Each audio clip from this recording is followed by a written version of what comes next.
Assalamualaikum warahmatullahi wabarakatuh. Hari itu Nabi SAW sibuk mengatur barisan pasukan yang hendak bertempur di Uhud. Beliau SAW membagi para sahabat menjadi beberapa kelompok dan menempatkan kelompok-kelompok tersebut pada posisi tertentu. 50 orang pasukan panah ditempatkan di atas bukit di bawah pimpinan Abdullah bin Jubair, khusus untuk pasukan panah. Beliau SAW memberi pesan bahwa apapun yang terjadi, mereka tidak boleh meninggalkan pos. Setelah menempatkan pasukan di posnya masing-masing, Nabi SAW menghimbau pasukannya agar sabar dan tabah menghadapi serangan pasukan musuh. Kemudian beliau mengenakan mantel baja. Untuk membakar semangat pasukan, beliau Nabi SAW mengacung-acungkan sebilah pedang sambil berkata, "Siapa yang memenuhi syarat memegang pedang ini?" Sayyidina Umar maju. Dia bermaksud mengambil pedang itu. Tapi Nabi SAW menolak. Dan kembali beliau berkata, "Siapa yang memenuhi syarat memegang pedang ini?" Kali ini giliran sahabat Zubair maju dan berkata bahwa dia akan mengambilnya. Namun sekali lagi Nabi SAW menolaknya. Ketika Nabi Muhammad SAW berseru untuk ketiga kalinya, seorang lelaki dari kabilah Khazraj bernama Abu Dujana, Simak bin Harsyah, tampil ke depan. Kepada Nabi SAW dia bertanya, "Apa syaratnya wahai Rasulullah?" Nabi SAW menjawab, "Syaratnya, engkau harus bisa menebas musuh hingga mata pedangnya bengkok." Dengan gagah Abu Dujana berkata, "Akan ku ambil dan ku penuhi syaratnya." Nabi SAW pun menyerahkan pedang itu kepadanya. Abu Dujana adalah seorang lelaki gagah berani dan dibanggakan dalam perang. Dia suka mengenakan surban merah yang di kalangan kaumnya dikenal sebagai surban kematian. Jika surban itu dikenakan seperti hari itu, mereka tahu bahwa Abu Dujana akan membantai pasukan musuh habis-habisan. Tidak ada seorang pun yang meragukan keberaniannya. Terlebih, dia telah menerima langsung amanat pedang dari Nabi Muhammad SAW. Ketika pertempuran berkecamuk, Abu Dujana memenuhi janjinya. Lambaian surban merah mengiringinya, membabat setiap musuh yang ditemui. Suatu saat, pedangnya hampir mengenai seseorang. Ketika orang itu memekik, taulah Abu Dujana bahwa yang hampir dibunuhnya adalah Hindun, istri Abu Sufyan. Ia pun mengurungkan niatnya. "Kuhormati pedang Rasulullah SAW. Tidak wajar membunuh seorang perempuan dengan pedang itu," katanya. Zubair yang penasaran apa yang menyebabkan Rasulullah SAW memberikan pedangnya kepada Abu Dujana terus mengikuti gerak-geriknya.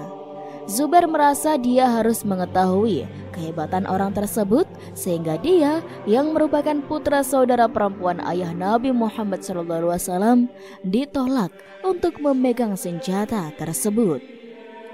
Setelah menyaksikan sendiri sepak terjang Abu Dujana di medan pertempuran, Zubair baru memahami mengapa Nabi Muhammad SAW mempercayakan pedang itu kepada Abu Dujana.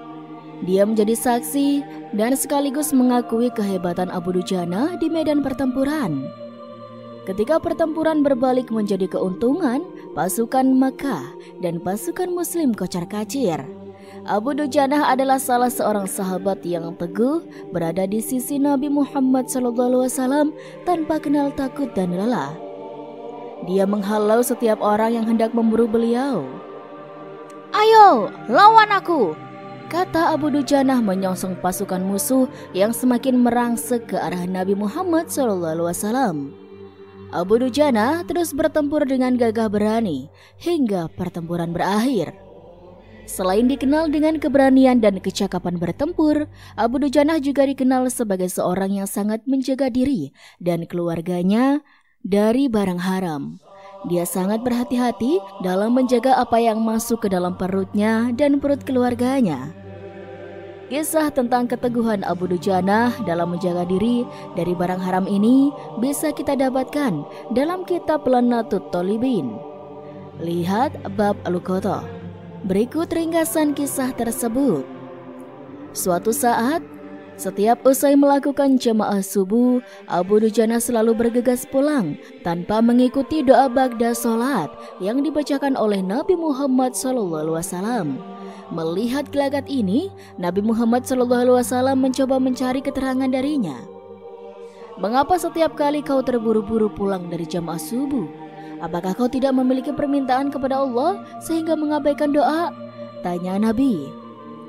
Abu Dujanah yang tidak menyangka akan mendapatkan pertanyaan seperti ini dari Nabi Muhammad SAW kemudian menjawab. Begini, kata Abu Dujanah. Rumah kami berdampingan dengan seorang tetangga yang memiliki pohon kurma. Dahan-dahan salah satu pohon kurma itu menjuntai ke rumah kami. Setiap kali ada angin bertiup di malam hari, kurma-kurma tetanggaku itu berjatuhan di rumah kami. Aku pulang cepat untuk mengumpulkan kurma-kurma yang tercecer itu dan mengembalikan kepada pemiliknya. Ya Rasul, lanjut Abu Dujanah, kami ini orang tak berpunya. Seringkali kami kurang makan. Anak-anakku sering merasa kelaparan. Aku takut ketika anak-anakku terbangun, mereka akan memakan apa saja yang mereka temukan. Suatu saat, ketika aku agak terlambat pulang, sambung Abu Dujanah, aku mendapati anakku tengah memakan kurma tetangga yang berjatuhan itu. Aku melihat dia tengah mengunyah kurma yang dia pungut dari tanah. Kemudian aku memasukkan tanganku ke mulutnya dan mengeluarkan kurma yang telah dia kunyah. Anakku menangis karena kelaparan. Namun aku katakan kepadanya agar jangan membuatku malu di akhirat nanti karena perbuatanmu itu. Hingga nyawamu lepas pun aku tidak rela meninggalkan harta haram dalam perutmu. Seluruh isi perut yang haram itu akan aku keluarkan dan akan aku kembalikan bersama kurma-kurma yang lain kepada pemiliknya. Demikianlah ya Rasul, mengapa aku selalu bergegas pulang seusai salat subuh. Rasulullah SAW menitikan air mata mendengar kisah ini.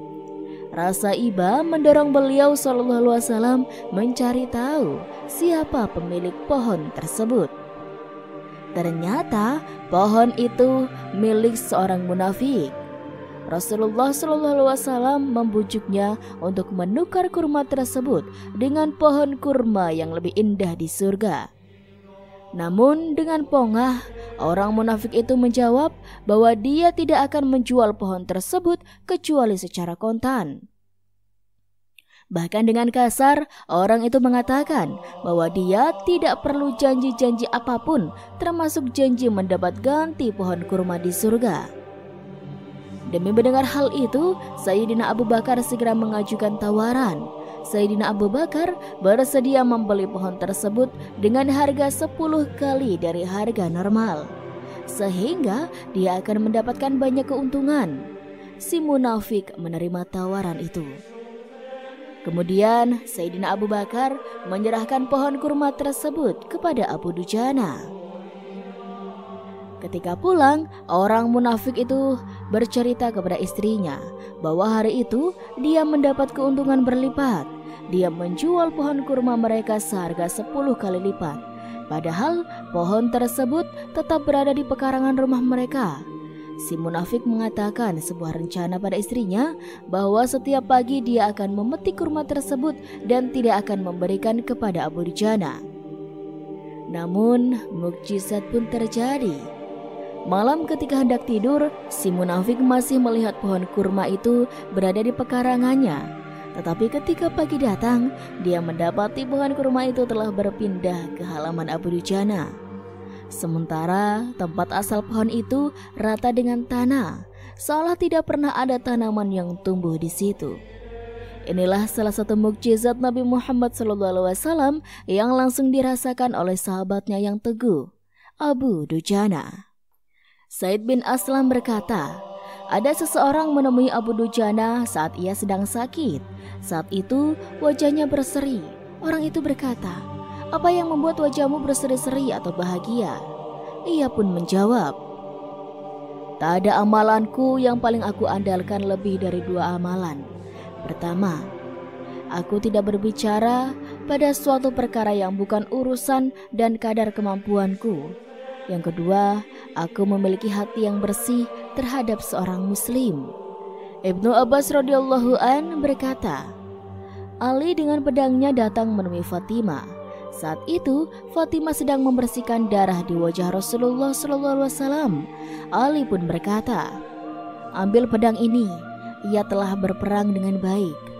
Rasulullah menimpali, kalau engkau baik dalam perang hari ini, maka Sahal bin Hunayf juga melakukan yang terbaik. Demikian juga dengan Asim bin Sabit, Al-Haris bin As-Samamah, dan Abu Dujana. Di zaman Abu Bakar As-Siddiq terjadi peperangan dengan nabi palsu.